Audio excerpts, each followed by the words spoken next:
మీది కొత్త జిల్లానా అండి? మళ్ళీ మాది పాత జిల్లాకే మారిందండి. ఆంధ్రప్రదేశ్లో ఏ రెండు నియోజకవర్గాల ప్రజలు కలుసుకున్నా ఇదే మాట వినిపిస్తోంది. ఏపీలో ఇవాల్టి వరకు ఒక లెక్క, రేపటి నుంచి మరో లెక్క. జిల్లాల సరిహద్దులు, ప్రాంతాల హద్దులు మారబోతున్నాయి. రాష్ట్ర పరిపాలనలో కీలక మార్పులు చోటు చేసుకోబోతున్నాయి. కొత్త సంవత్సరంలో ఏపీ ప్రజలకు ఈ పరిపాలనాపరమైన మార్పులు ఏ విధమైన పరిణామాలకు దారితీస్తాయన్న ఆసక్తి నెలకొంది. 2019లో వైసీపీ ప్రభుత్వం అధికారంలోకి వచ్చిన వెంటనే జిల్లాల పునర్విభజనపై దృష్టి పెట్టింది. ప్రతి పార్లమెంటు నియోజకవర్గాన్ని ఒక జిల్లా చేస్తామని హామీ ఇచ్చిన వైసీపీ ప్రభుత్వం 13 జిల్లాల నుంచి 26 జిల్లాలుగా విభజించేలా నిర్ణయం తీసుకుంది. అయితే వైసీపీ హయాంలో జిల్లాల విభజన శాస్త్రీయంగా జరగలేదని ఆరోపించిన టీడీపీ తాము అధికారంలోకి వచ్చాక కొత్త జిల్లాల ఏర్పాటుతో పాటు పలు మార్పులు చేర్పులు చేస్తామని ఎన్నికలకు ముందు హామీ ఇచ్చింది. ఈ క్రమంలో మరోసారి జిల్లాల పునర్విభజనతో పాటు పలు మార్పులు చేసింది. తాజాగా మొత్తం 26 జిల్లాల్లో 17 జిల్లాలలో మార్పులు చేయగా 9 జిల్లాలు యథాతథంగా కొనసాగించారు. విజయనగరం, పార్వతీపురం, మన్యం, విశాఖపట్నం, ఏలూరు, ఎన్టీఆర్, కృష్ణా, గుంటూరు, పల్నాడు, అనంతపురం జిల్లాలో ఎలాంటి మార్పులు చేయలేదు. మిగిలిన జిల్లాల్లో ప్రజల నుంచి వచ్చిన విజ్ఞప్తులు, భౌగోళిక పరిస్థితులు, దూరాలు, పరిపాలనా అవసరాలను పరిగణలోకి తీసుకుని కొత్త నిర్ణయాలు తీసుకున్నారు. తాజా పునర్విభజనలో అత్యంత కీలకమైన మార్పు 2 కొత్త జిల్లాలు ఏర్పాటు చేయడం. రంపచోడవరం కేంద్రంగా కొత్తగా పోలవరం జిల్లా ఏర్పాటు కాబోతుంది.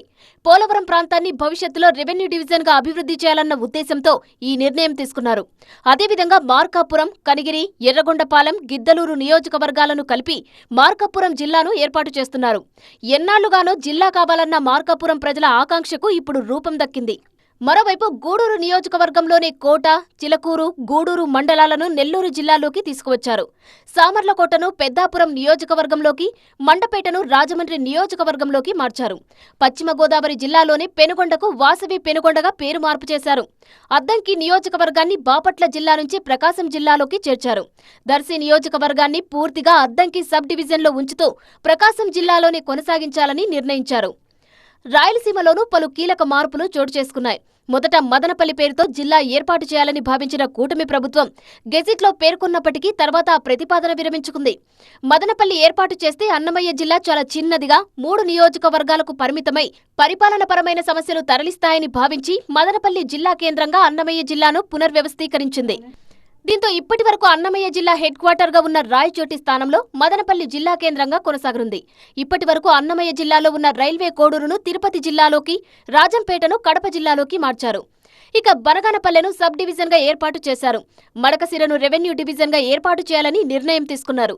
కర్నూలు జిల్లాలో ఆదోనిని 2 భాగాలుగా విడగొట్టి ఆదోని 1, ఆదోని 2 ఏర్పాటు చేశారు. ఇక అనకాపల్లి జిల్లాలో అడ్డరోడ్డు ప్రాంతాన్ని కొత్త సబ్ డివిజన్గా ఏర్పాటు చేయనున్నారు. ఈ మార్పులతో స్థానిక పరిపాలన మరింత సమర్థవంతంగా మారుతుందని ప్రభుత్వం భావిస్తోంది. రాష్ట్ర విభజన తర్వాత 13 జిల్లాలతో కొనసాగిన ఆంధ్రప్రదేశ్ వైసీపీ ప్రభుత్వ హయాంలో 26 జిల్లాలుగా మారింది.